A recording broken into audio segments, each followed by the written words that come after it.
ஹல்லேலூயா. கர்த்தர் நம்மோடு கிரியை செய்வாராக.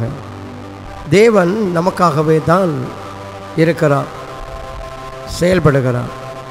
அவருக்கு வேறு ஒன்றும் பிஸியான வேலை ஒன்றும் இல்லை. இருக்கலாம், நம்ம அப்படி நினைக்கக்கூடாது. சொல்ல உங்களுக்கு புரிய நினைக்கிறேன். அவர் பிஸி, நம்ம எங்கே பார்க்க போகிறாரு அப்படின்னு நம்ம நினைக்கக்கூடாது. மிஸ்டேக் ஆகி. அவர் நம்மை போன்றவர் அல்ல, அவர் தேவன். அவருக்கு 1000 பிஸி இருக்கலாம், ஆனால் நம்மை பொறுத்த மட்டும் அவருக்கு வேறு வேலையே இல்லை. ஹல்லேலூயா. யாருக்காக தான்? நமக்காக தான் இருக்கிறார். இல்லைன்னா அவர் இவ்வளோ பெரிய ரிஸ்கெல்லாம் எடுத்துருக்க மாட்டார். நமக்காக அவர் யாக்கோபின் சந்ததியிலே இரட்சணிய கொம்பாய் வெளிப்பட்டார். ஹல்லேலூயா. நமக்காக அவர் அருணோதயமாய் உதித்தார். அப்படிதான் சொல்லப்பட்டிருக்கிறது. எனக்காக உதித்தார், ப்ளூம், எரிந்தார் எனக்காக. அந்த மாதிரி இப்போ பர்சனல் பொதுவாக எடுக்கும்போது அது நமக்கு பத்தாது. நம்மெல்லாம் முழுசாக வேணும்னு விரும்புகிற ஆளுங்க. ஹல்லேலூயா. எனக்காக வெளிப்பட்டார் என்பதை நான் தான் கன்ஃபஸ் பண்ணணும். உனக்காக வெளிப்பட்டார் அப்படின்னு நான் இன்னொருத்தர் சொல்கிறதுல ஒரு பிரயோஜனமும் இல்லை. நீங்கள் புரியணும். அப்போ உங்களுக்காக வெளிப்பட்டவரை நீங்கள் எந்த அளவுக்கு வேல்யூ கொடுக்குறீங்க? உங்களுக்காக நடந்து வந்தவர், தேடி வந்தவர், தன்னுடைய முழு பிரயாசத்தையும் செலவழித்தவர் உங்களை தான் தேடினார் அப்படின்னு நீங்கள் புரிந்து எந்த அளவுக்கு அதற்கு முக்கியத்துவம் கொடுக்கிறீர்கள். சும்மா ஒரு பக்தி நோ, அது யூஸ் ஆகாது. பக்தி நல்லது, ஒன்றில் அது வளரணும், அது வளர்ச்சி அடையணும். வளர்ச்சி அடைய வேண்டுமானால் ஒரு வித்து, ஒரு விதை போடப்படுகிறது. அது முளைக்கணும், வளரணும், பலன் கொடுக்கணும்னா அதற்குரிய பாதுகாப்பும் அதற்குரிய வேலைப்பாடுகளும் அதற்குரிய கரிசனையும் அதற்கு செலுத்தப்பட வேண்டும். இல்லாவிட்டால் நிச்சயமாய் அது நாம் எதிர்பார்க்கிற பலனை தருவதில்லை. அதுபோல்தான் தேவராஜ்யம் என்று இயேசு சொன்னார். இது என்னமோ நடக்கும், தானாக நடக்கும். காரணம் என்ன?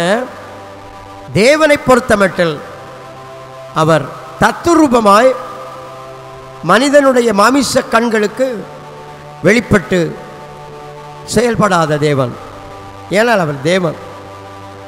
நமக்கு அவருடைய வழிகள் புரியுறது என்பது கடினம். ஆகையால் வழியை புரிய வைக்கிறாரோ இல்லையோ, புரிகிற அளவுக்கு நம்முடைய மனதை மாற்ற முயற்சி எடுப்பார். புரியாததை புரி புரி புரின்னு பிள்ளைகளுக்கு மண்டைக்கு ஏறாத காரியத்தை போட்டு திணிச்சிட்டே இருப்பான். அது மாதிரி கர்த்தர் பண்ணலை. ஹல்லேலூயா. மோஸ்ட்லி தான் நடக்கும். இந்த பிள்ளைங்க மண்டைக்கு படிப்பே ஏறாது. ஏறாத பிள்ளைங்களை ஏற்றுற வேலை தான் நம்ம ஆளுங்க செய்வாங்க. உண்மையில் என்ன ப்ராப்ளம் அங்கே புரியலை அப்படின்னா ஏதோ சம்திங் ராங், அதை கண்டுபிடிச்சி சரியாக்குற வேலையைத்தான் செய்யணும்னு சொல்ல வந்தேன். ஹல்லேலூயா. அது ஒரு கட்டு. இப்போ நம்முடைய புத்தி, மனம் அநேக காரியங்களால் கட்டப்பட்டிருக்கிறது. அதை அறிந்து கொள்ள வேண்டும். இப்போ நீங்கள் ஜெபிக்க இருக்கிறீங்க, உங்களால் ஒரு மனதாக ஜெபிக்க முடியாது. பல காரியம் வேகமாக ஓடும்.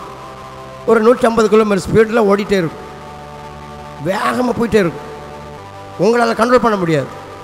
ஏதோ ஜெபிக்கிற சோத்துனம் சொல்லி அப்படியே கவுந்துடுறீங்க. அப்படின்னாலே புரிஞ்சுங்க, அன்கண்ட்ரோல் ஸ்லீப்பிங் அது ஒரு அடிமைத்தனம், கட்டுக்குள்ளே இருக்கிறோன்னு அர்த்தம். இப்போ நமக்கு தேவை ஜெபம் இல்லை, கட்டை அவிழ்த்தல். அது ஒரு ஸ்பிரிட் கண்ட்ரோல். அப்போது அதை செய்யாமல் சோத்திரமே சொல்கிறதுனால நோ பெனிஃபிட். இது எக்ஸ்பீரியன்ஸ் மேட்டர் நான் சொல்கிறேன். அப்போ அதை கண்டுபிடிக்கிறதே கொஞ்சம் கடினமாக இருக்கும். இப்போ நான் என்ன சொல்கிறேன், உனக்கு புரியாத ஒன்றை திரும்ப திரும்ப புரிய வைக்கிற தேவன் அல்ல, புரிகிற மாதிரி உன் புத்தியை மாற்றுகிற தேவன். காட் என்னமோ செய்யலை, அவர் செய்ய ட்ரை பண்ணுறாரு, அவனுக்கு அது புரியலை, அப்போ ஸ்டாப் பண்ணுறார். அப்போ இன்னைக்கு கொஞ்ச நாள் கூட நடந்து வா, உன் புத்தி வேலை செய்யட்டும். இந்த 40 ஆண்டு ஏன் வனாந்தரத்தில் நடந்தானுங்க தெரியுமா? கர்த்தரை நம்ம கொடுத்ததை கொடுக்க முடியாது அப்படி இல்லை, இவனால் அதை வாங்க முடியாது. இந்த மடியில் உட்காந்துக்கிற குழந்தை கையில் இவ்வளோ பெரிய போடியத்தை தூக்கி கொடுத்தா எப்படி இருக்கும்? அது தனக்கு மேலே போட்டுக்கிட்டு நிலைமை என்ன ஆகும் யோசி. இப்போ இவர் கையில் கொடுக்கலாம், கொடுத்தா நீங்கள் இதை தூக்கிட்டு போயிடுவீங்க. இது மாதிரி தான். அப்படின்னா not able to handling the blessing of God.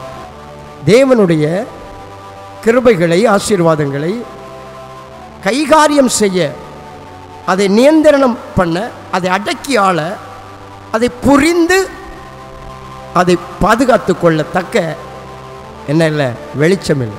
ஆகையால் தான் காரியங்கள் தாமதிக்க காரணம்.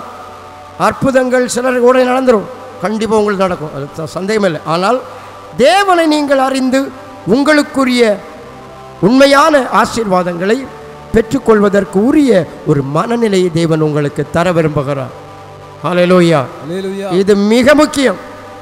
த மேன் ஆஃப் காட், தேவ மனிதன் என்கிற பெயர் உள்ளவர்கள் கூட அநேக காரியங்களை புரிந்து கொள்ள முடியாமல் போகிற காரணம் அதுதான். தேவனுடைய வழி என்பது ஆவி சார்ந்த காரியம். It's belongs to spirit. அது புத்தியிலே புரிந்து கொள்வது என்பது முடியாத காரியம். அது சொல்லப்படுகிறபடியே ஏற்றுக்கொள்ளப்பட வேண்டிய காரியம். புரிந்து கொள்ளுதல் அல்ல, அக்செப்ட், நாட் அண்டர்ஸ்டாண்ட். அது புரிந்து கொள்ளுகிற மனித அறிவல்ல, அது ஏற்றுக்கொள்ள வேண்டிய ஆவிக்குரிய தன்மை வாய்ந்தது. ஹல்லேலூயா. ஆகையால் இந்த ஆவி சார்ந்த காரியம் நம்முடைய மன அடிப்படை, மனம், உள்ளான நம்முடைய நினைவு, நம்முடைய ஈகர்னஸ், ஒரு வேட்கை, ஒரு தாகம், இதெல்லாம் தான் உள்ளான மனிதனுடைய பண்புகள், தன்மைகள். ஒரு வேகம், ஒரு ஆக்ரோஷம், ஒரு சினம், சீற்றம், ஒரு அகங்காரம், இதெல்லாம் உள்ள சவுண்டு, உள்ள என்னது, கேரக்டர்ஸ். அப்போ இதுதான் உள்ளே இருக்கிற ஆள். அதை கண்டுக்கவே மாட்டோம். நம்ம அதை கண்டுக்கணும், அதுதான் வளரணும், அதுதான் வாழணும். புத்தி இல்லை. புத்தியில் எல்லாருமே நம்மை விட பெரிய ஆளுங்க. உலகத்தில் இருக்கிற பெரிய பெரிய மேதைகள் நம்மை விட தலை சிறந்தவர்கள். அவங்களுக்கு ஜீசஸோட வாழ்க்கை இருக்காது, ஆனால் பைபிளோட வாழ்க்கை இருக்கும். அப்படின்னா பைபிள் பற்றி அவங்க புரிஞ்சிருப்பாங்க நிறைய நம்மை விட. ஆனால் இயேசுவோட அவங்களுக்கு எந்த ஒரு கம்யூனிகேஷனும் இருக்கிறது இல்லை. பிகாஸ் அவங்க ஒரு ஞானி என்று பெயர் பெற்றிருந்தாலும் வெளிப்பாட்டு ஞானம் இல்லாதவர்கள். So spiritual belongs to revelation knowledge. வெளிப்பாட்டு ஞானம் சார்ந்துதான் ஆவிக்குரிய வாழ்க்கை அடங்கியிருக்கிறது. இதை அநேகர் புரியாமல் சும்மா அறிவில் நம்முடைய சில ஆக்டிவிட்டீஸ் ஆர் ஆட்டிடியூட்ஸ், இவற்றில் நம்மை ஒரு நல்லவர்கள் போல் காண்பிக்க முயற்சி எடுக்கிறோம், பாவிக்க முயற்சி எடுக்கிறோம். ஜெபிக்கிறோம், வாசிக்கிறோம், ஆலயங்களுக்கு செல்லுகிறோம், பக்தர்களை மதிக்கிறோம், பரிசுத்தவான்களை கனம் பண்ணும், எல்லாம் செய்கிறோம். இந்த செயல்கள் தான் இருக்க ஒழிய தேவனோடு நடத்தல் என்கிற உள்ளான மனிதனுடைய தன்மை, கேரக்டர்ஸ், த நேச்சர், அது நம்மக்கிட்ட இல்லை. ஆனால் அது ஆரம்பிக்கும். அதுக்கு பேர் தான் வாஞ்சை. உங்களுக்கு ஒரு பெரிய வாஞ்சை வரும். அப்போ வேறு எதுவுமே மைண்டு, கண்ணு திறந்திருந்தாலும் கண்ணு அதை பார்க்காது. மைண்டுக்குள்ளே வேறு ஏதோ ஒன்றை பார்ப்பீங்க, மைண்டுக்குள்ளே ஒன்றை நீங்கள் தரிசிப்பீங்க. அது ரொம்ப ஹாப்பியாக இருக்கும். அப்படி சில சிச்சுவேஷன் எப்போது உங்களுக்கு வந்திருக்கும். That is spiritual. அதுபோல் உங்கள் வாழ்க்கை காணப்பட வேண்டும். உள்பார்வை, உள்ளான செவி, உள்ளான சத்தம், உள்ளான பதில். இயேசுக்கிட்ட அவர் பேசும்போது அநேகர் பல காரியம் பேசுவாங்க. அவன் பேசுறதுக்கு பதில் கொடுக்க மாட்டார். நிறைய இடத்துல உள்ள வர்றதை பேசிகிட்டே இருப்பார். ரியலி அதுதான் ஆவிக்குரிய மனிதன். ஏதோ ஒன்று புலம்புறதில்லை, தேவையானதை பேசுவான். இப்போ உள் வாழ்வை அறிந்து கொள்ளுதல் மிக மிக முக்கியம். பெற்றுக்கொள்ளுதல். இது என்ன ஆயிடுது, பிசாசு என்ன பண்ணுறான்னா உள்ளான வாழ்வை ஆஃப் மனக்கண்களை குருடாக்கினான் என்று எழுதியிருக்கிறார். அறிவு சார்ந்த காரியங்களில் நாம் வல்லவர்களாய் தென்படுகிறோம், ஆனால் வல்லவர்கள் அல்ல. ஆகையால் ஆண்டவர் நமக்காக வந்தார், நமக்காக தந்தார், நமக்காக முளைத்தார். அதை எந்த அளவுக்கு நாம் பெற்றிருக்கிறோம் என்பது மிக முக்கியமான காரியம். நான் சொன்ன வாக்கியத்தை வாசிங்கள். நம்முடைய கால்களை சமாதானத்தின் வழியிலே நடத்தவும், நம்முடைய கால்களை சமாதானத்தின் வழியிலே நடத்தவும், அவ்விரக்கத்தினாலே உன்னதத்திலிருந்து தோன்றிய அருணோதயம் நம்மை சந்தித்திருக்கிறது. உன்னதத்திலிருந்து தோன்றின வெளிப்பட்ட அருணோதயம். அருணோதயம் என்றால் உதிக்கிற சூரியன், உதய சூரியன் என்று சரியான பெயர். நம்மை நடத்துவதற்கென்று அது உதித்தது. நம்முடைய கால்கள் இருளிலே நடந்து இடறி போகிறது, எங்க போகணும்னு தெரிய மாட்டேங்குது. அதாவது இயேசு வருவதற்கு முன்பு ஜனங்களை குறித்து வேதம் இப்படி சொல்லுகிறது, இருளிலே நடந்த ஜனங்கள், உட்கார்ந்த ஜனங்கள். இயேசு வந்தப்போ பெரிய வெளிச்சத்தை கண்டார்கள். வாசிங்க தம்பி.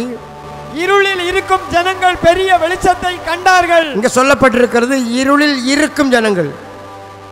இதே வார்த்தை ஏசாயா தீர்க்கதரிசன ஆகமத்தில் சொல்லும்போது நடக்கிற ஜனங்கள், மரண இருளின் திசையில் நடக்கிறவர்கள், இருளில் நடக்கிற ஜனங்கள் பெரிய வெளிச்சத்தை கண்டார்கள். தீர்க்கதரிசனம் சொல்றாரு நடக்கிற ஜனங்கள். இங்கே நிகழ்விலே நிகழ்கால லைவ் சொல்றாரு. எப்படி? இருளில் இருக்கும் ஜனங்கள், இருளில் இருக்கும் ஜனங்கள். ஸோ அவன் நடந்தானோ இருந்தானோ, ஆனா அவன் இருந்தவனும் இருட்டில் தான் இருந்தான், நடந்தவனும் இருட்டில் தான் நடந்தான். ஹல்லேலூயா. ஒரு மனிதனுடைய வாழ்வு அந்நிய ஆதிக்கத்துக்குள் இருந்தது. இருள் என்பது பிசாசனுடைய ரூலிங். அந்த கிங்டமுக்கு பேரு இருளின் ராஜ்யம். ஹல்லேலூயா. இருளின் ராஜ்யம் தான் உலகத்தை ஆண்டு கொண்டிருக்கிறது, மக்களுக்குள் மனதை ஆண்டு கொண்டிருக்கிறது.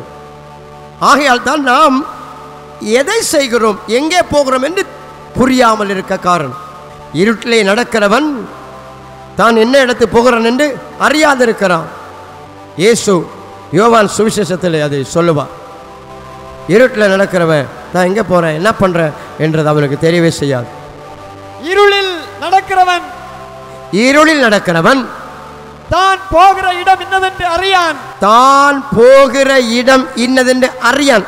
அப்படின்னாலே இருள் என்பது அறிவு இல்லை என்று அர்த்தம். அல்லேலூயா. அறியாமை என்கிற இருள், அறியாமை என்கிற இருளிலே ஒருவன் தன் வாழ்க்கையை ஓட்டிக் கொண்டிருக்கிறான். அதிலேயே ஸ்டேபிள் ஆகிறான், அதிலேயே முன்னேறான். அவன் முன்னேற்றமே இருள் தான். இருளிலிருந்து வெளிச்சத்துக்கு வருகிற முன்னேற்றம் அல்ல, இருட்டிலேயே நடக்கிறான். ஃபார்வேர்டிங் இன் த டார்க்னஸ். இருட்டுக்குள்ளேயே வளர்ந்து கொண்டிருக்கிறான், இருட்டுக்குள்ளேயே தேங்கி நிற்கிறான். இந்த இரண்டு சாராரையும் தான் அங்கே சொல்லுகிறது. அவன் எதை செய்கிறான், என்ன பண்ணுகிற அறிவில்லாத அறியாமை என்கிற இருளில் இருக்கிறவன். அவனுக்கு தான் இயேசு வந்து அறிவை கொடுத்தார். தேவகுமாரன் வந்து அறிவை நமக்கு தருகிறான். ஹல்லேலூயா. தேவனோடு எப்படி வாழ வேண்டும், ஆவியில் பிறந்தவன் எப்படி இருப்பான், தேவனை எப்படி சேவிக்க வேண்டும் என்கிற அறிவை, அந்த அறிவு தான் நித்திய ஜீவன். ஒன்றானமை தேவனாகிய உம்மையும் நீர் அனுப்பினவராகிய குமாரனையும் அறிவதே நித்திய ஜீவன். அறிவில்லாமை இருள், அறிவடைதல் வெளிச்சம். ஹல்லேலூயா. தேவனை குறித்த பாடம், தேவனை குறித்த அனுபவம் வெளிச்சத்தில் நம்மை வைக்கிறது. அறியாமை அந்தகாரத்தில் நம்மை அமிழ்த்தி விடுகிறது. இந்த இரண்டு செயல்படுது. இயேசு 12ஆம் அதிகாரம் யோவான்ல ஆச்சரியமா சொன்னார், ஒளி உங்களோடு இருக்கையில் நீங்கள் ஒளியின் பிள்ளைகளாகும்படிக்கு. வாசிங்க. ஒளி உங்களோடு இருக்கையில். ஒளி உங்களோடு வந்து இருக்கு. இப்போ ஒளி வந்திருக்கு உங்களை தேடி, அது உன்னதத்திலிருந்து எட்டி பார்த்தது. நான் சொன்ன அப்பவே பர்சனலி தனிப்பட்ட ரீதியாக உன்னதான் உன்னதத்திலிருந்து அருணோதயம் எட்டி பார்த்தது. என்ன எட்டி பார்த்தது? அப்போ நீ அதை பற்றி கவலை இல்லாமல் இருந்தால் எப்படி இருக்கும்? கேர் இல்லாமல் வாழ்ந்தா எப்படி இருக்கும்? அருணோதயம் உன்னதத்திலிருந்து தோன்றி என்றால் உதித்து உன்னை பார்த்தது. அதைத்தான் அவர் சொல்லுகிறார், ஒளி உங்களோடு இருக்கையில் நீங்கள் ஒளியின் பிள்ளைகள் ஆகும்படிக்கு. நீங்கள் அந்த ஒளியின் மக்கள். நீங்கள் அந்த ஒளியின் சந்ததி, Hallelujah. அந்த ஒளியினுடைய son. You are the son of light. Hallelujah. Hallelujah. நீங்கள் வெளிச்சத்தின் பிள்ளைகள். அந்த பரம்பரை, நீங்க இருளின் பரம்பரையாய் இருந்தீர்கள், பிசாசின் சந்ததியாய் இருந்தோம். இப்போ வெளிப்பட்ட தேவனுடைய சந்ததி ஆக்கும்படி அவர் பிரயத்தனப்படுகிறார். ஹல்லேலூயா. Hallelujah. நம்மை தேவனுடைய சந்ததியாக்க பார்க்கிறார். தேவ சாயலை போல் மாற்ற பார்க்கிறார். தேவனை போல் மாற்றுகிறார். That's a wonderful thing. தேவனை போல், it's like God, the likeness of God, the image of God, the express image of God. Hallelujah. தேவனுடைய தற்சொரூபம், அவருடைய ரூபம், அவருடைய தன்மை, அவரை போல் உங்களை மாற்றுவது அவருடைய திட்டம். அதற்குத்தான் அவர் உன் வாழ்க்கையில் எட்டி பார்த்தார். ஹல்லேலூயா. அவர் உன்னிலே உதித்து தோன்றி பார்த்தது உன்னை தன்னை போல் மாற்றுவதற்கு. வேற எந்த மேட்டரும் உன்னை மாற்றணும். உன் மேல ஆண்டு கொண்டிருக்கிற அந்நிய ஆவிகளின் ஆதிக்கத்தை அறவே ஒழிக்கணும். இருளிலே நடந்தவர்கள், இருளிலே இருந்தவர்கள் அந்த ஒளியை கண்டார்கள். அந்த ஒளியை கண்டவங்களை பார்த்து அந்த ஒளி சொல்லுது, ஒளி உங்களோடு சில காலம் இருக்கும், என்னைக்கு இருக்க போறதில்லை. யூஸ் பண்றவங்க வாழ்க்கையில என்னைக்கு இருக்கும், யூஸ் பண்ணாதவனுடைய வாழ்க்கையில என்னைக்குமே அது இருக்காது, வேஸ்ட் ஆயிடும். கிருபையை அவன் மதிக்கிற மாதிரி வாழ்ந்தால் அது நம்மை விட்டு சென்று விடும். அநேகருக்கு புரியறதில்லை. ஹல்லேலூயா. வேதம் அப்படி சொல்லுகிறார், நீங்கள் தேவனுடைய கிருபையை விருதாவாய் பெறாதபடிக்கு உடன் வேலையாட்களாகிய நாங்கள் உங்களுக்கு புத்தி சொல்லுகிறோம். தேவனுடைய கிருபையை நீங்கள் விருதாவாய் பெறாதபடிக்கு உடன் வேலையாட்களாகிய நாங்கள் உங்களுக்கு புத்தி சொல்லுகிறோம். அப்படின்னா தேவ கிருபையை நீங்கள் வீணடிக்காமல் இருப்பதற்காக, வேஸ்ட் ஆக்காத. தேவன் கிருபையை கீசின் குமாரனுக்கு கொடுத்தார், அவன் ராஜாவானான். இதுதான் கிருபை. கழுத மேய்ச்சி நடந்த பையன், கழுத தேடுறவன், அவன் ஒரு ரொம்ப நலிந்த குடும்பத்தான். கீசின் குமாரன், அவனை கிருபை தேடி வந்தது. அவன் சொப்பனத்தில் கூட பார்க்க முடியாத, நம்ப முடியாத ஒரு பதவியை அவனுக்கு வெளிப்படுத்திட்டு உன்னதத்திலிருந்து தோன்றிய தேவனுடைய திட்டம், மகிமை அவன் வாழ்க்கையில் வந்து நுழைந்தது. அவனால் அதை ஜீரணிக்கவே முடியல. உன்னை நான் இஸ்ரவேலின் மேல் ராஜாவாக்கினேன் என்று சொன்னான். ஏன் என்ன இவ்வளவு பெரிய காரியம் சொல்லுகிறீர் என்று அவனால் நம்ப முடியாம கேட்கிறான். சகல இஸ்ரவேலின் அபேட்சையும் யாரை நாடுகிறது?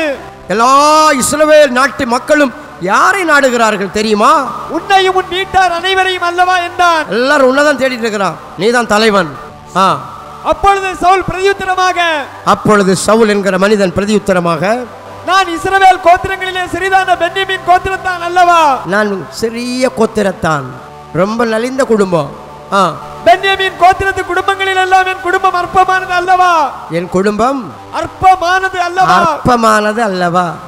அற்பம்னா ரொம்ப அசட்டையானது. ஹல்லேலூயா. ரொம்ப எளிமையான, ரொம்ப சிம்பிள்.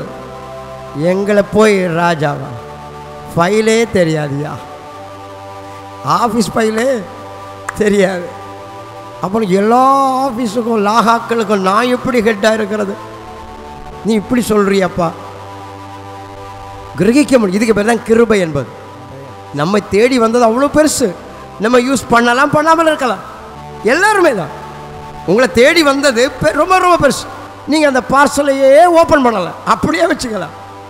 ஒரு தாளந்து பெற்றவன் பண்ண மாதிரி அப்படியே கட்டி முடிச்சு வச்சுக்கோ, லாஸ்ட்டில் கொடுத்துடலாம். எல்லாரையும் தேடி வருகிறது அது.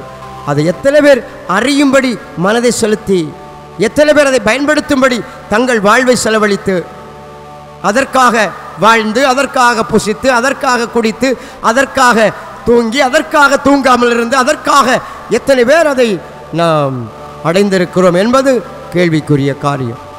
ஹல்லேலூயா. நம்மிடத்தில் வருகிறது. வேதம் சொல்லுகிறது, உனக்கு முன்னிருந்தவனை விட்டு கிருபையை தள்ளினது போல் உன் குமாரனை விட்டு நான் கிருபையை தள்ள மாட்டேன். அல்லேலூயா. தாவீதிடத்தில் சொல்றார், சவுலை பற்றி தான் சொல்றார், அவனுக்கு கிருபை கொடுத்தேன், கிருபை நான் கொடுத்திருந்தேன், உண்மைதான். ஆனால் உனக்கு முன்பாக நான் தள்ளிவிட்ட சவுலிடத்திலிருந்து என் கிருபையை விலக்கினது போல உனக்கு முன்பாக நான் தள்ளிவிட்ட சவுல் அவரிடத்திலிருந்து கிருபையை விலக்கினது போல அவனை விட்டு விலக்க மாட்டேன். அவனை விட்டுனா சாலமோனை சொல்றார், குமாரனை சொல்றார் எழுத்தின்படி. ஆனால் ஆவிக்குரிய அர்த்தத்தில் சந்ததி என்று கிறிஸ்துவை கொண்டு வருகிறார். இன்று அதிலே நாமும் இணைகிறோம். ஹல்லேலூயா. கிருபை நம்மை சந்தித்தது. ஹல்லேலூயா. என்னவோ தெய்வத்தை கும்பிடுற அப்படி இல்லையா, இது ஒரு வாசம், அவரோடு சேர்ந்து வாழ்கிற வசிக்கிற வாழ்வு, நடக்கிற வாழ்வு. அதை செயல்படுத்துகிறவன் பாக்கியவான். செயல்படுத்தாம இருப்பதற்கு அநேக காரணங்கள் நாம் சொல்லலாம். எனக்கு வீட்டில் சரியில்லை, அவன் சரி, நோ, அதெல்லாம் அங்கீகரிக்கப்படாது. எல்லாருக்குமே சொல்ல தெரியும். ஹல்லேலூயா. கர்த்தர் நமக்காகத்தான், நாம் அதை பயன்படுத்துகிற விதத்தில் இருக்கிறது. ஏதோ எல்லாவற்றோடும் இதையும் ஒன்றாக சேர்த்து கொள்ளலாம் என்று அல்ல. எது அநேக பதார்த்தங்கள், அதில் இதுவும் ஒன்று. பதார்த்தங்களோடு சேரல, அவர்தான் பட்சணம். ஹல்லேலூயா. அவர்தான் போஜனம். போஜனமே அவர்தான், மொத்த போஜனமும் அவர்தான், சைட் டிஷ் எல்லாம் கிடையாது. ஹல்லேலூயா. அப்படி அவரை முழு இருதயத்தோடு, முழு மனதோடு, முழு பலத்தோடு, முழு ஆவியோடு, முழு ஆத்மாவோடு, முழு இருதயத்தோடும் நாம் நம்மிலே அணிந்து கொள்ளுதல், ஏற்றுக்கொள்ளுதல், அங்கீகரித்துக் கொள்ளுதல் மிக முக்கியமான. அப்போ நமக்காக வந்தவரை நாம் என்ன பண்ணுகிறோம் என்பது மிக முக்கியம். தேவன் இந்த ஆண்டில் எங்களுக்கு தந்த வாக்குத்தத்தமே, அந்த வாக்கியத்தை வாசிங்க தம்பி, மல்கியா 4:2 வாசிங்க. ஆனாலும் என் நாமத்துக்கு பயந்திருக்கிற உங்கள் மேல், என் நாமத்துக்கு பயந்திருக்கிற உங்கள் மேல் நீதியின் சூரியன் உதிக்கும். நீதியின் சூரியன் உதிக்கும். அங்க உதிக்கும்னு சொன்னாரு, இங்கேயும் உதிக்கும்ட்டார். உதிக்கும். இப்போ உதிச்சாலும் நீ பயன்படுத்துகிறது என்ன என்பதுதான் இப்ப காரியம். ஹல்லேலூயா. பயன்படுத்தாவிட்டால் உதித்தும் பிரயோஜனம் இல்லை. நமக்கு அவர் வந்திருந்தும் வெளிப்பட்டும் அது பிரயோஜனப்படலை. நம்ம அப்பப்போ வாசிப்போம் தெரியுமா, அவர்கள் கேட்டும் அவர்களுக்கு கேட்ட வசனம் அவர்களுக்கு பிரயோஜனப்படவில்லை. காரணம், கேட்டவர்கள் அதை பயன்படுத்துகிற ஒரு மனதோடு கேட்கல, விசுவாசத்தோடு கேட்கல, சும்மா கேட்டாங்க, அறிவோட கேட்கறதுக்கு நல்லா இருக்கு அப்படின்னு கேட்டாங்க. வாசிங்க தம்பி. ஏனெனில் சுவிசேஷம் அவர்களுக்கு அறிவிக்கப்பட்டது போல, அறிவிக்கப்பட்டது நமக்கும் அறிவிக்கப்பட்டது, அவர்களுக்கும் நமக்கும் ஒரு போல் அறிவிக்கப்பட்டது. கேட்டவர்கள் விசுவாசம் இல்லாமல் கேட்டபடியினால், கேட்டவர்கள் ஒரே மேட்ரு ஒரே மாதிரி வந்திருக்கு. ஆனால் அதை எடுக்க போனவங்க தான் பல மாடல். எடுக்க போன மனசு so many varieties, பல.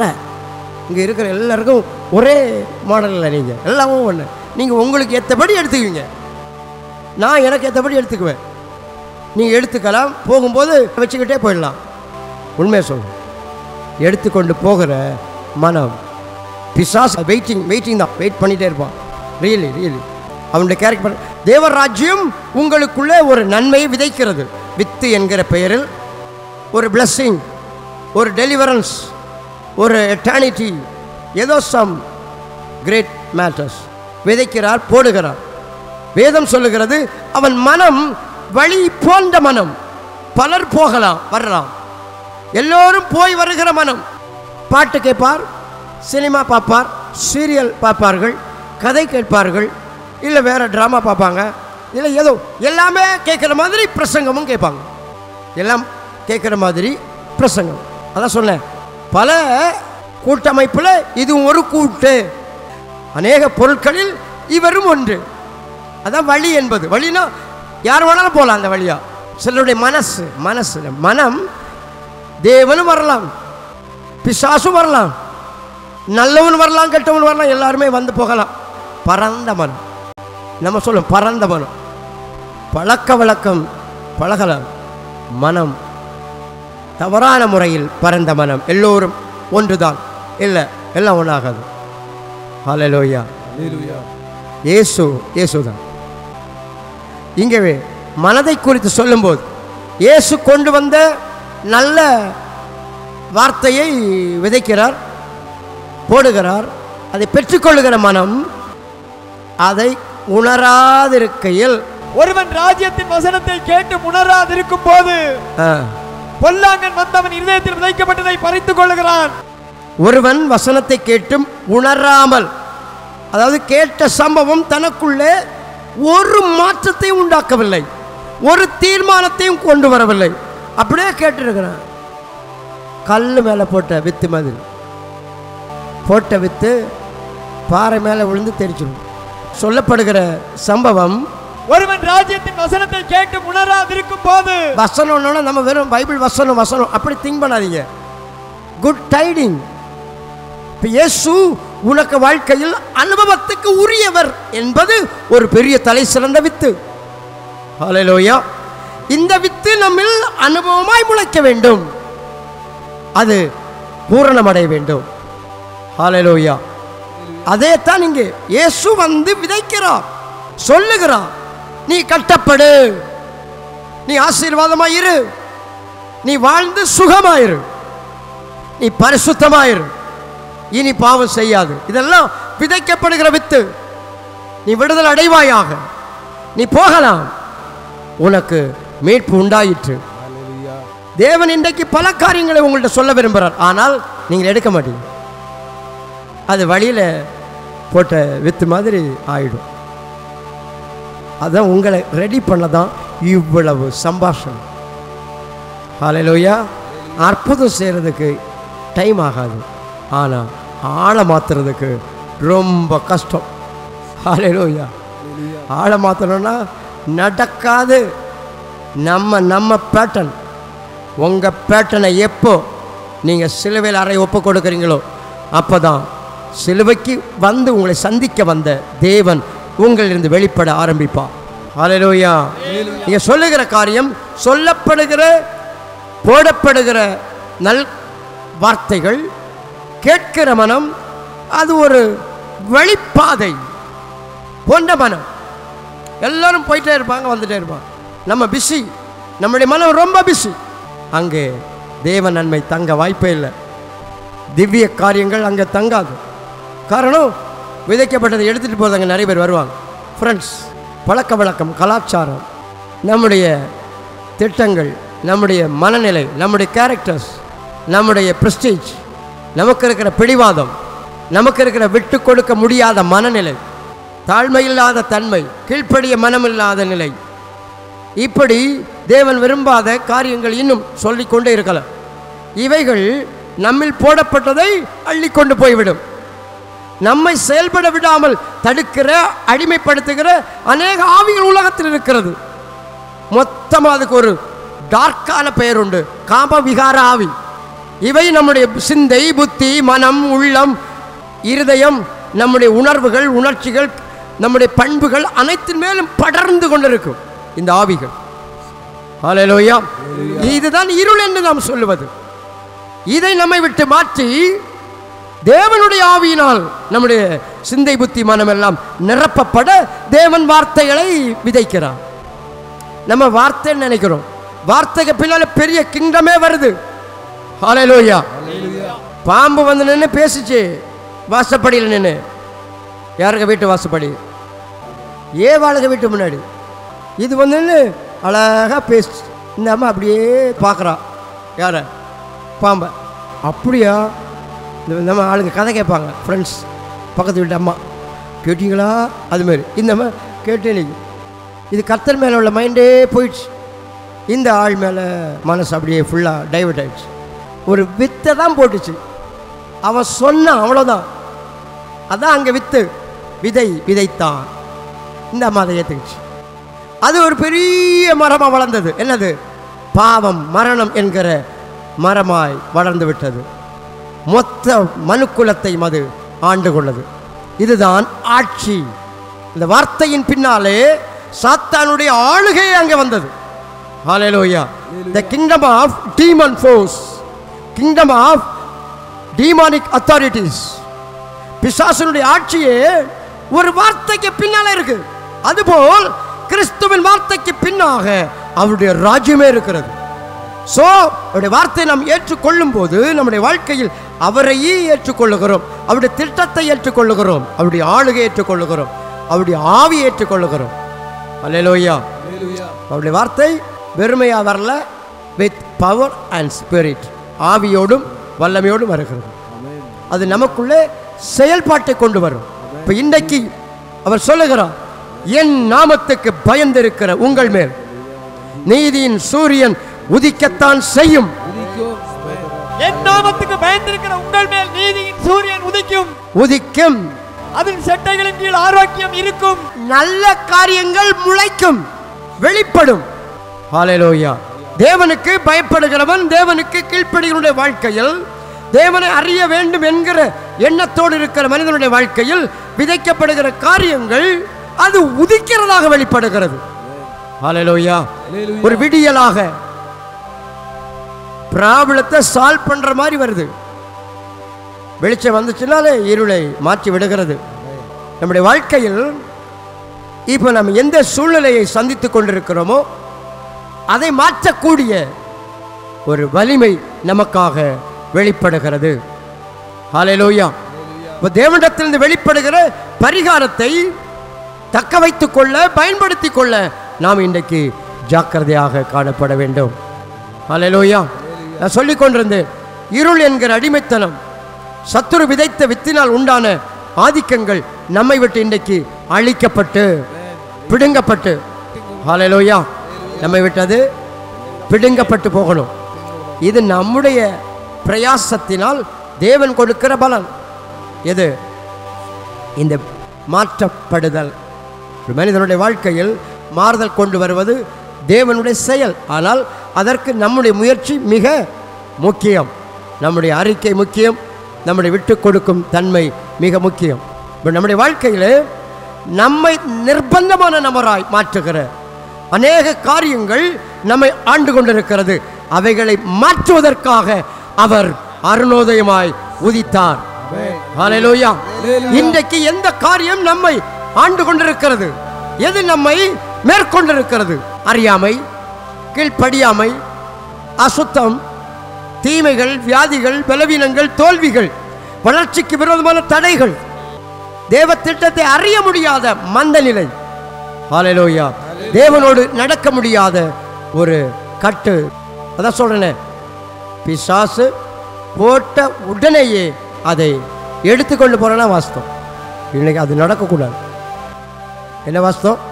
ஒருவன் ராஜ்யத்தின் வசனத்தை கேட்டு உணராதிருக்கும். ராஜ்யத்தின் வசனம், ராஜ்யத்தின் செய்தி, கிங்டம் அனுப்பின செய்தியை கேட்டும் உணராதிருக்கும் போது, அதை குறித்து உணர்வடையாமல், எந்த ரியாக்ஷனும் இல்லாமல், அதற்கான பிரயாசம், இதை செயல்பாட்டுக்கு கொண்டு வர வேண்டும் என்கிற முயற்சி இல்லாதிருக்கும் போது, கேட்டு அப்படியே இருக்கிற, எந்த டிசிஷனும் எடுக்கல.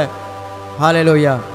ராஜ்யத்தின் செயல் நாளைக்காக வைக்க வேண்டியதல்ல, அது இன்றைக்கே பயன்பாட்டுக்கு ஆக்டிவேட் ஆக வேண்டும். ஹல்லேலூயா. அது இன்னைக்கு தான் நமக்குரியது. நாளத்தை பற்றி கேரண்டி சொல்லப்படலை, அது தேவனுக்குரியது. ஏன்னா அவர் தான் எஸ்டர்டே டுடே ஃபார் எவர். அவர் மட்டும்தான். நமக்கு எஸ்டர்டே முடிஞ்சு போன காரியம், டுடே நம்முடைய காரியம், டுமாரோ ஐ டோன்ட் நோ, என்ன வேணால் நடக்கலாம். ஹல்லேலூயா. அது நம்முடைய கண்ட்ரோல் இல்லை. ஆகையால் இன்றைக்கு எனப்படும் அளவும், பைபிள் அப்படி எழுதி, இன்று எனப்படும் அளவும் நாள்தோறும் ஒருவருக்கொரு புத்தி சொல்லுங்க. இன்று டுடே, இன்றைக்கு நான் பயன்படுத்த வேண்டியதை பயன்படுத்தாவிட்டால் அதை சத்துரு எடுக்கிறான். நம்ம அப்படியே இருப்போம். அவர் சொல்லியிருப்பார் நமக்கு, ஒரு சுகத்துக்கு, ஒரு நல்வாழ்வுக்கு, ஒரு செழிப்புக்கு, ஒரு விடுதலைக்கு, ஒரு ஆரவாரத்துக்கு, ஒரு கட்டப்படுதலுக்கு, தேவனோடு இணைவதல் ஒரு ஆரம்பம் நமக்கு விதைக்கப்படும், சொல்லப்படும். அதை அப்பவே ஆரம்பிக்கணும். நம்ம மேக்சிமம் அதை வீட்டில் போய் என்ன பண்ணலாம், நம்ம அதிகமாக அதை பார்த்தீங்கன்னா எழுதுறதுல மட்டும்தான் குறியாக இருப்பாங்க. எழுத நீட்டாக வச்சிடணும், ஆயிரக்கணக்கான மெசேஜ் எழுதி வச்சிடும். இங்கே ஒன்றுமே இருக்காது. நான் சொல்ல நீங்கள் புரிஞ்சுக்கணும். நான் என்ன சொல்லுகிறேன், அது நாளைக்கு யூஸ் பண்ணுறதுக்கு இல்லை, இன்னைக்கு சொல்லப்படுறது இன்னைக்கு. டெய்லி பிரெட் என்று பெயர். ஹல்லேலூயா. அன்றன்று உள்ள அப்பத்தை இன்று எங்களுக்கு தாரும். ஹல்லேலூயா. இன்று வேணும். இன்றைக்கு கொடுக்கிறத நாம் தேவன் ஒரு ராஜ்யத்தின் வார்த்தையை, ராஜ்யத்தின் திட்டத்தை நம்மிடத்தில் விதைக்கிறார். அது ஒரு புதையல், ஒரு ட்ரெஷர். விதைக்கப்பட்டதை குறித்து நாம் கேர்லெஸ், அப்படியே சும்மா அப்புறம் பார்த்துக்கலாம், ஏதோ ஒரு பிஸி, அது அப்புறம் இருக்காது. அது நமக்கு சொந்தமாகவே இருக்காது. அதை பிக்கப் பண்ணுறது பின்னால் ஆள் வருது. ஹல்லேலூயா. எடுத்தானா எடுக்கலையா, தூக்கி போடு, கிளம்பு. இவன் வா பார்த்துட்டே இருப்பான். எல்லா பிரசங்கம் எல்லாம் கேட்பாங்க, நல்லா கேட்பாங்க. டெய்லி பிரசங்கம் ஒன்றுமே வாழ்க்கையில் பயன்பாட்டுக்கு இல்லை. உங்களுக்கு புரிஞ்சாலும் தெரில. இன்றைக்கு தேவனை நீ பயன்படுத்தி கொள்ள அவர் உன் வாழ்வில் உதித்தார். இதை ராஜ்யத்தின் செய்தி. என் நாமத்துக்கு பயந்திருக்கிற உங்கள் மேல் நீதியின் சூரியன் உதிக்கும். அப்படின்னா செயல்படுகிற தேவன் உதிப்பான், அற்புதம் செய்கிறவர் உதிப்பான். பயப்படுற உன் மேலே, அதில் உனக்கு ஆரோக்கியம் உண்டு, உனக்கு கொழுமை உண்டு, ஆசீர்வாதம் உண்டு, எதிர்காலம் உண்டு. இதுதான் எதிர்காலம் இருக்குது. நிகழ்காலத்தில் உள்ள ப்ராப்ளம் சால்வ் ஆகும், எதிர்காலம் நல்லா இருக்கும் அப்படின்னு ஒரு செய்தியை விதைக்கிறார். இதை எத்தனை பேர் இப்போவே ஆக்டிவேட் பண்ணுறோம், செயல்படுத்துகிறோம்? ஆமாம், அவர் ஏன் மேலே உதித்தார். ஆண்டவரே, என்னை விட்டு நீர் போகக்கூடாது, இதுவரை நீர் உதித்தீர் எனக்காக தான் அப்படின்னு நான் யோசிக்கவே இல்லையா. அப்படியே கேஷுவலாக இருக்கிற ஒரு விளையாட்டு பொம்மை மாதிரி, பிள்ளை மாதிரி இருக்கிற, கண்டுக்காமல். ஸோ எனக்கு சொல்லப்பட்ட எல்லாமே யார் எடுத்துகிட்டு போயிட்டா? பொல்லாங்கல். இயேசு அதை விளக்கமாக சொல்கிறார், சாத்தான் எடுக்கிறான்றார். இயேசு சொல்லும்ப அதை பிசாசு எடுத்துகிட்டு போகிறான் அப்படின்னு ஃப்ளாட்டாக சொல்கிறார். அவர்கள் விசுவாசித்து ரட்சிக்கப்படாதபடிக்கு, அவர் சொல்லும் என்ன சொல்லணும், சொல்லப்பட்ட செய்தி விசுவாசித்து ரட்சிக்கப்படும்படி சொல்லப்பட்ட வித்து, விதைக்கப்பட்ட வித்து என்பது செய்தி. அந்த செய்தி இவனை ரட்சிக்கும், இவனை விடுவிக்கும், இவனை தப்புவிக்கும். இந்த செய்தி அங்கே விதைக்கிறார். அதான் வித்து விதைக்க புறப்பட்டான், வித்து விதைக்க புறப்பட்டான்னு சொல்றது. நம்ம அதை வித்தாவே பார்ப்போம், நம்ம என்னைக்குமே வித்தாவே இருந்துடும். ஹல்லேலூயா. இங்க சொல்லுகிறவர் என்னது? அவர்கள் விசுவாசித்து ரட்சிக்கப்படாதபடிக்கு. அப்போ என்ன செய்தி அது? ராஜ்யத்தின் வசனம் அவனை ரட்சிக்கக்கூடியது, அவனை வளர்த்தக்கூடியது, என்னை வளர்த்தக்கூடிய வார்த்தை. என் வாழ்வை தேவனுக்கு ஒப்பாய் வளர்த்துகிற வார்த்தை. தேவ வளர்ச்சியாய் வளர்ந்தேறும்படி எழுதியிருக்கும். நம்ம அதை வாசித்திருப்போம், அது என்னன்னு தெரியுதில்ல. தேவனை போல வளர்றன்னு. யார் மாதிரி வளர? தேவனை போல், தேவ வளர்ச்சியாய் நம்முடைய வாழ்க்கையை தேவனை போல் வளர்த்துகிற செய்தியோடு வருகிறது ராஜ்யத்தின் வித்து. ஹல்லேலூயா. இங்கே இயேசு சொல்லும்போது வித்து விதைக்க புறப்பட்டான், அவன் விதைத்தது வழியில் விழுந்தது. அது என்னதுன்னு சொல்றாரு, அதை விளக்கமா. அவன் அதை கேட்டு ரட்சிக்கப்படாதபடி, அவர்கள் விசுவாசித்து ரட்சிக்கப்படாதபடிக்கு. கேட்டதை விசுவாசித்தல் என்பதுதான் வாழ்க்கையில் அதை ஈல்டிங். விசுவாசிப்பது என்னது? அதை அக்செப்ட் பண்றது, உள்ளுக்கு எடுக்கிறது. விசுவாசித்தல் என்பது கேட்கறது எல்லாருக்கும் இருக்கும், எல்லாம் கேட்கும், வசனம் பிரசங்கம் எல்லாம் கேட்கும். நீ அதை விசுவாசித்தியா? கேட்டது உள்ள ஏற்றுக்கிட்டியா? கேட்டதை உன் வாழ்க்கைக்குள்ள சேமிச்சியா? சேமிச்சு வச்சியா? இம்ப்ளிமெண்ட் பண்ணியா? இம்ப்ளிமெண்ட் நமக்குள்ளே அதை ஸ்தாபித்தல். ரட்சிக்கப்பட்டு 2வது வாரத்தில் நான் ஒரு செய்தி கேட்டையா, வாக் வித் காட். இன்னைக்கு நான் மறக்கல அந்த செய்தி. தேவன் நடக்கலாமா? அதுக்கு தான் நான் வந்தேன் அவர்கிட்ட. அப்படி ஒரு நல்ல வித்து எனக்கு விதைச்சாங்க. ஏனோக்கு தேவனோடு நடந்தான். He walked with God. He spent his life make fellowship with God. தேவனோடு ஒரு உறவை வளர்த்துவதில் தன்னுடைய வாழ்க்கையே செலவழித்து விட்டான். எனக்கு ஆச்சரியமா இருந்தது. Even he had a wife, children. அவன் ஒய்ஃப் இருந்தது, பிள்ளைங்க இருந்தது, நிறைய பிள்ளைங்க இருந்தது. அவன் வேலை செஞ்சிருப்பான், வீட்டை கவனிச்சிருப்பான், எல்லாம் பண்ணியிருப்பான். But he walked with God. தேவனோடு நடந்தான், கடமை செய்தான். என்னமோ எல்லாம் தூக்கி போட்டு மலை மேலே நடந்தான் இல்லை. குடும்பத்தின் மத்தியில் தேவனோடு நடந்திருக்கிறான். தேவனை பிடித்து தன் வாழ்க்கையில் உதித்தவரை வைத்துக் கொள்ளுகிற ஒரு நல்ல மனசு வேணும். ஹல்லேலூயா. நம்முடைய வாழ்க்கையில் உதித்தார். அது நம்மை மட்டுமல்ல, நம்மை சார்ந்தவர்களையும் காத்துக்கொள்ளும், நம்மை இணைந்திருக்கிறவர்களையும் ஆதரிக்கும். உன் குடும்பத்தில் ஒரு தீங்கு வரணும்னா உன்னை இன்ஃபார்ம் பண்ணி நீ அனுமதித்தால் தான் நடக்கும். ஹல்லேலூயா. அப்படிப்பட்ட தேவனை நாம் சேவிக்கிறோம். ஆபிரகாமுடைய குடும்பத்தில் ஒரு தீங்கு வர இருந்தது. அவனுடைய அண்ணன் பையன் லோத், அவனுடைய வாழ்க்கை பாவிகளோடு குடியிருப்பு இருந்தது. மனம் பாதிக்கப்பட்டிருந்தது. விசுவாசம் தான், ஆனால் நொந்து போன விசுவாசம்.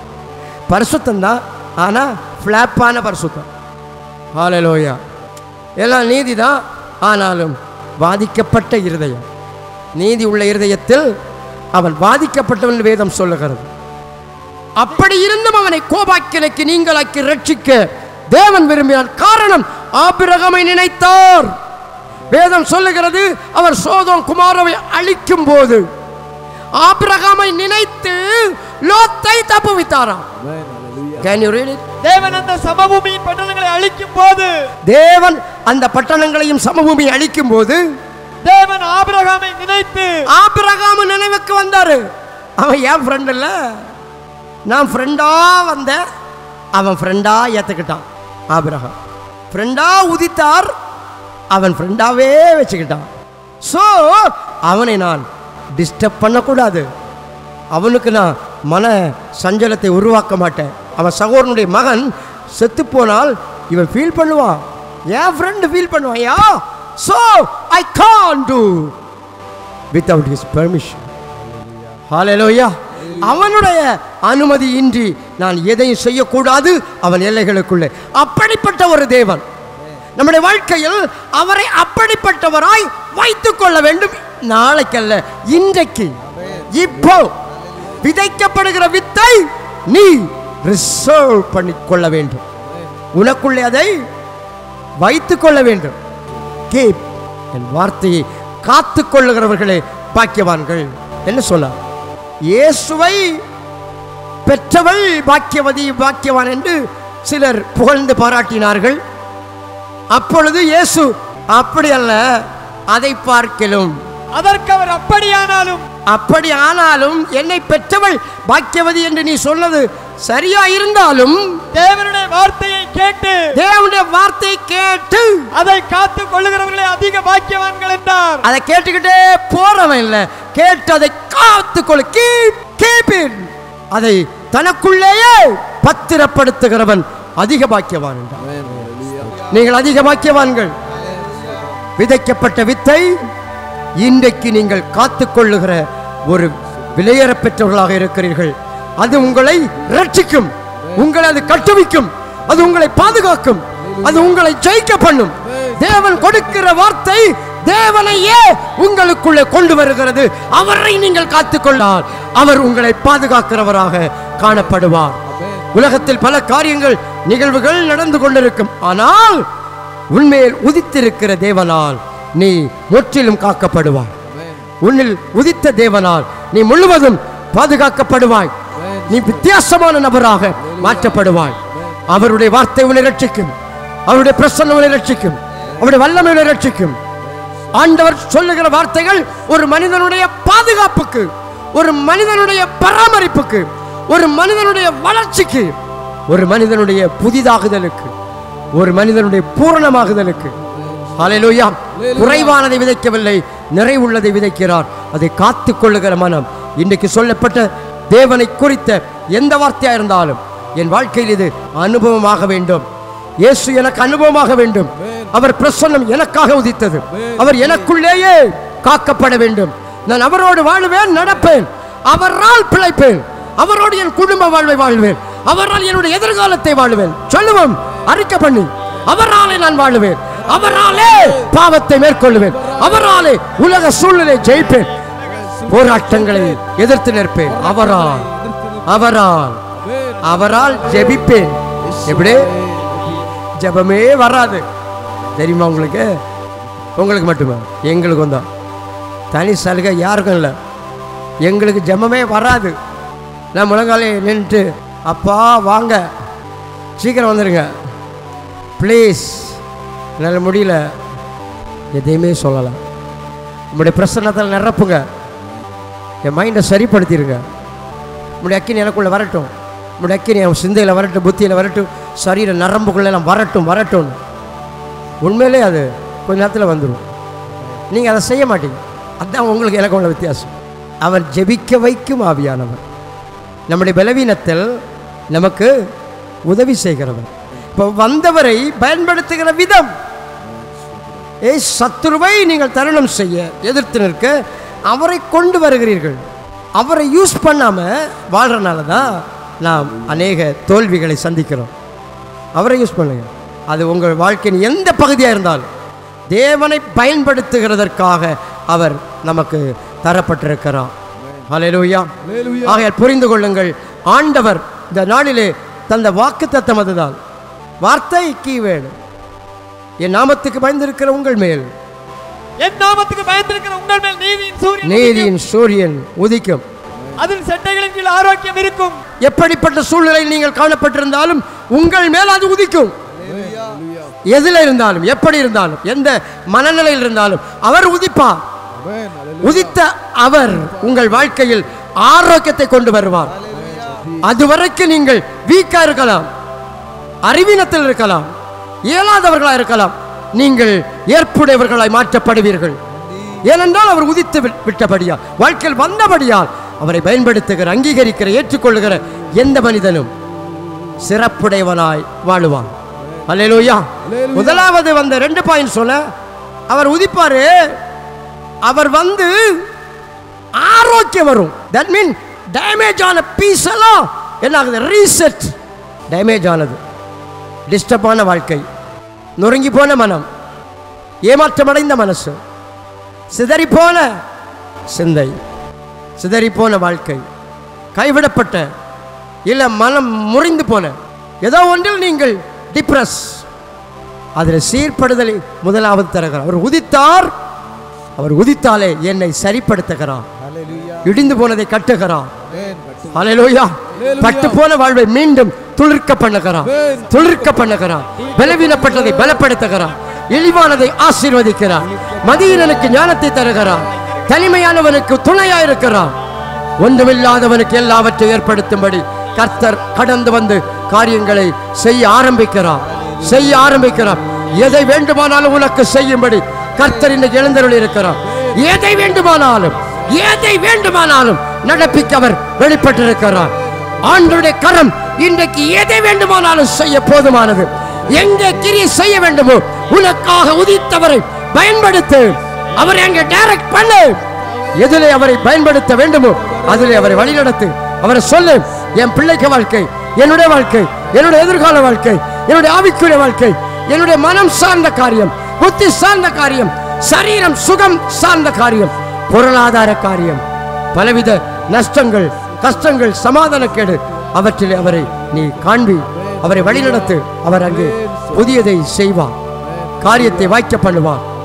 அது சற்றை நிலையில் ஆரோக்கியம் இருக்கும். ஆரோக்கியம் என்பது சிக்கா இருக்கிறார், சுகமாகிறார் என்கிற மெத்தட். நம்மளே ஏதோ ஒன்று சீர்கேடு, அவர் வருகிறபடியா அது சீர்படும். முதலாவது சீர்படுத்துதல். ஹல்லேலூயா. இயேசு வரும்போது முதலாவது அவனை சீர்படுத்துகிறார், சொஸ்தப்படுத்துகிறார். ஒரு திமிர்வாதக்காரன் வந்தான், அவனை முதலாவது உன் பாவம் உனக்கு மன்னிக்கப்பட்டார். அப்புறம் தான் சொல்றாரு, நீ எழுந்து நட, சுகம். அங்க ஒருத்தனை பார்த்தாரு, பிறவி குருட, அவனுக்கு சுகத்தை கொடுத்தார். திரும்ப அவனை பார்க்கும்போது சொன்னார், இனி அதிக கேடானது வராமல் பாவம் செய்யாது அப்படின்னா. அப்படினால் அவர் எதை முதல்ல செய்ய வேண்டுமோ அதை முதலாவது செய்கிறார். குருடன் போய் இனி பாவம் செய்யாத அப்படி அவர் சொல்லலை. அவனுக்கு முதலாவது கண் தான் திறக்கணும் என்கிறதில் அவர் கவனமாக இருந்தார். உங்களுக்கு எது முதலாவது முக்கியமோ அதை அவர் அறிந்திருக்கிறார். அவர் வந்து அவரை பயன்படுத்தி கொள்ளுகிற மனம் வேண்டும். நீர் என்னுடைய வாழ்க்கையின் அனைத்து பகுதியிலும் வர வேண்டும் ஐயா. நீர் என்னை நடத்த வேண்டும், சூழ்நிலையை நடத்தக்கூடாது. யாருடைய திட்டம் என் வாழ்க்கையில் வரக்கூடாது. உம்முடைய திட்டம் சொல்லுவோம், உம்முடைய திட்டம் என் வாழ்க்கையிலே நிறைவேற வேண்டும். வந்தவரை விசுவாசித்து ஏற்றுக்கொள்ளுதல், அவரை வாழ்க்கையிலே பயன்படுத்துதல் இன்றைக்கு தேவை. அவர் முதலாவது வந்து உன்னை சீர்படுத்துகிறார், உன்னை செம்மையாக்குகிறார், பின்பு உன்னை வளர்த்துகிறார், உன்னை செழிப்பாக்குகிறார், உன்னை ஆசீர்வதிக்கிறார், உன்னை நன்மையை பெருக பண்ணுகிறார். அல்லேலூயா. சொல்லுகிறார், வெளியே போய் கொளுத்த கன்றுகளை போல் நீங்கள் வெளியே புறப்பட்டு போய் கொளுத்த கன்றுகளை போல வளருவீர்கள். அப்படின்னா வளர்ச்சி, இன்கிரீஸ். தேவன் உங்களை பெருக்கத்தில் நடத்துகிறார், வளர்ச்சியில் நடத்துகிறார். சொல்லுவோம், வளர்ச்சியின் நேரே, வளர்ச்சியின் பாதையில். சொல்லி சொல்லி சொல்லி வளர்ச்சியின் பாதையில் என்னை நடத்துகிற தேவன், என்னை நடத்துகிறவர், சுகத்தின் பாதையில் நடத்துகிறவர், ஜெயத்தின் பாதையில் நடத்துகிறவர், உன்னை விருத்தி அடைய பண்ணுகிறவர், என்னிலே உதித்தவர். வளர்ச்சியே இல்லை, முன்னேற்றமே இல்லை. நீ நம்பலாம், இன்றைக்கு அவர் அனைத்தையும் செய்ய திராணி உள்ளவர். உன் வாழ்க்கையில் உதித்தவர் ஏதோ ஒரு சிலதை செய்வார், மற்றதை செய்ய அவருக்கு முடியாது. அவர் specialist for only something. No, எல்லாவற்றிலும் அவர் ஸ்பெஷலிஸ்ட், எல்லாவற்றையும் செய்வார். சகல பகுதியிலும் அவர் செயலாற்றுவார். நம்முடைய வாழ்வின் அனைத்து பகுதியிலும் செழுமையை தருகிறவர். நீங்கள் வளருவீர்கள், பொருளாதார பகுதியில் வளருவீர்கள். அவரை அனைத்திலும் வல்லவராக ஏற்றுக்கொள். அனைத்து பகுதியிலும் வல்லவர், என்னை வழிநடத்த வல்லவர், என்னை ஆதரிக்க வல்லவர், என்னை உயர்த்த வல்லவர், என்னை போதிக்க வல்லவர், என்னை நேசிக்க வல்லவர், என்னை மேன்மைப்படுத்த வல்லவர், வீட்டை கட்ட வல்லவர், வீட்டை கட்ட வல்லவர், வாழ்வை விருத்தி அடை பண்ண வல்லவர், குடும்பத்தை ஆசீர்வதிக்க வல்லவர், என்னை பிரகாசிப்பிக்க வல்லவர், பிரகாசிப்பிக்கிற தேவன். நன்றி. என்னை மேன்மைப்படுத்துவார், என் வாழ்வில் எல்லைகளை ஆசீர்வதிப்பார். சரீர பகுதியிலே மாறுதல் இப்பவே, இப்பவே சரீரத்தில் எந்த பகுதியில் எந்த பிரச்சனை, எந்த வியாதி, எந்த ரோகம் காணப்பட்டாலும் அவற்றிலே வெளிப்படுவார். கூப்பிடு கூப்பிடு கூப்பிடு. Come unto me, come unto me. Oh healer, oh healer, sick, heal the sick people, heal. இயேசுவின் நாமத்தில் இருதயத்தில் வரட்டும், இரத்த நரம்புகளில் வரட்டும், முதுகு எலும்புல வரட்டும். கூப்பிடு. உள்ள இருக்கிறது எல்லாம் வெளியேறு. உள்ள இருக்கிற பொல்லாப்பு வெளியேறட்டும். அவை உங்களில் இறங்கட்டும். வல்லமை ஆவியாவுடைய வல்லமை இறங்கி, பரிசுத்தமுடைய வல்லமை இறங்கி கணையத்தில் இறங்கட்டும், கிட்னில இறங்கட்டும், இருதய இரத்த நரம்பில இறங்கட்டும். இயேசுவின் நாமத்தில் தலை முதல் பாதம் வரை ஒவ்வொரு எலும்பு ஜாயிண்டுகள், ஒவ்வொரு அவயவங்கள், ஒவ்வொரு நாளங்கள், நாடிகள், சுரப்பிகள் அனைத்திலும் வல்லமை பெருகட்டும், வல்லமை பெருகட்டும், வல்லமை பெருகட்டும். கர்ப்பப்பையில யூட்ரஸ்ல இறங்கட்டும் வல்லமை, இறங்கட்டும் வல்லமை, ஓவர்ல இறங்கட்டும் வல்லமை, கிட்னில இறங்கட்டும் வல்லமை. இறங்கி. நன்றி நன்றி நன்றி நன்றி. பயன்படுத்து பயன்படுத்து. இறங்கட்டும். இப்பொழுது கேடுகள் மாறட்டும், கேடுகள் மாறட்டும், கட்டுகள் மாறட்டும். பிள்ளைகள் மேல இறங்கட்டும், வீட்டுல இறங்கட்டும், பேர பிள்ளைகள் மேல இறங்கட்டும். சொல்லு. குடும்பத்தில் இறங்கி அந்நிய வல்லமைகள் சிதறடிக்கப்படு, அந்நிய வல்லமை சிதறடிக்கப்படு, அந்நிய வல்லமை சிதறடிக்கப்படுவதாக. நன்றி. உங்கள் வேலையில, கிரியைகளில, உங்களுடைய நடைமுறைகளில, வாழ்க்கையின் எல்லா தொடர்புகளில கர்த்தருடைய ஆவி, கர்த்தருடைய வல்லமை உதிக்கட்டும், உதிக்கட்டும், உதிக்கட்டும், உதிக்கட்டும். இயேசுவின் நாமத்தில் உதிப்பதாக. சிந்தை, புத்தி, மனதை கட்டி வைக்கிற சாத்தானை, கட்டி கொண்டுகிற பொல்லாதாவியை, வலி சர்ப்பத்தின் கட்டுகள் இயேசுவின் நாமத்தில், சாப கட்டுகள் அறுத்து மாற்று, அறுத்து மாற்றி, உடைத்து மாற்றி, உடைத்து மாற்று. ஆவியானவரே, thank you Jesus. எல்லாவற்றையும் செய்ய வல்லவர் வாழ்க்கையிலே கடந்து வந்திருக்கிறார். கடக்கிற சூழ்நிலைகள் எப்படிப்பட்டதா இருந்தால் அவற்றிலே பரிகாரியாய் இருப்பவர், பதிலளிப்பவர், துணை நிற்பவர், வாக்கு தத்தத்தை நிறைவேற்றுகிறவர், வார்த்தையில் உண்மை உள்ளவர், வார்த்தையில் உண்மை உள்ளவர், சொன்னதை நிறைவேற்றுகிறவர், சொன்னதை நடப்பிக்கிறவர், சொன்னதை நடப்பிக்கிற தேவன், சொன்னதை நிறைவேற்றுகிற தேவன். மகிமைப்படுத்தி மகிமைப்படுத்தி கைகளை தட்டி மகிமைப்படுத்தி. ஆவியானவரே, ஹalleluya. தேவ மகிமை அனைவரை நிரப்பட்டும்.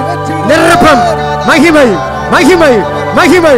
The glory of spirit இப்பொழுது நிறைத்தருள் தலை முதல் பாதம் வரை தேவ ஆவியுடைய பிரசன்னம் இறங்கட்டும் இறங்கட்டும் இறங்கட்டும் இறங்கி அந்நிய ஆவியினுடைய வல்லமை வாழ்வை விட்டு அகன்று போகட்டும். அடிமைத்தன வல்லமைகள் இயேசுவின் நாமத்தில் விலகி போகட்டும். விலகி போகட்டும். விலகி போ. எல்லா விதமான குறைபாடுகளும் மாறட்டும். கர்த்தர் ஜனத்தை சொன்னபடி சீர்கேட்டை சீர்படுத்தும். நற்சீர் உண்டாக பண்ணும். பூரணமான நன்மை உண்டாக பண்ணும். நன்மை இழந்த வாழ்வில் நன்மை வரட்டும். கிருபை இழந்த வாழ்வில் கிருபை உண்டாவதாக. கர்த்தருடைய ஆவியானவர் இந்த நாளிலே அனைவருடைய வாழ்விலும் ஆசீர்வாதமாய் இறங்கி வருவதற்காய் நன்றி. இந்த ஆண்டு முழுவதும் கர்த்தராகிய தேவன் இருளை மாற்றுகிற பேரொளியாய், அந்த வாரத்தை வெளிச்சமாய் மாற்றுகிற ஆச்சரியமான ஒளியாய் ஒவ்வொரு வாழ்வின் சூழ்நிலைகளிலும் நீரே பிரகாசித்தருளும்.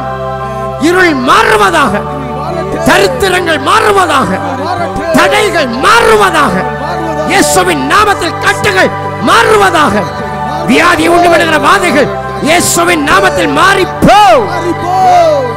சர்வ வல்லமுள்ள தேவன் நம்முடைய ஜனத்தை ஆசீர்வதித்து ஆளுகை செய்து நீரே தொடர்ந்து நடத்தும். முழு ஆசீர்வாதம் உம்முடைய பிள்ளைகள் மேல் பலிக்க கடவுள். துதி மகிமை உமக்குள்ளாக இயேசுவின் நாமத்தில் பிதாவே ஆமென்.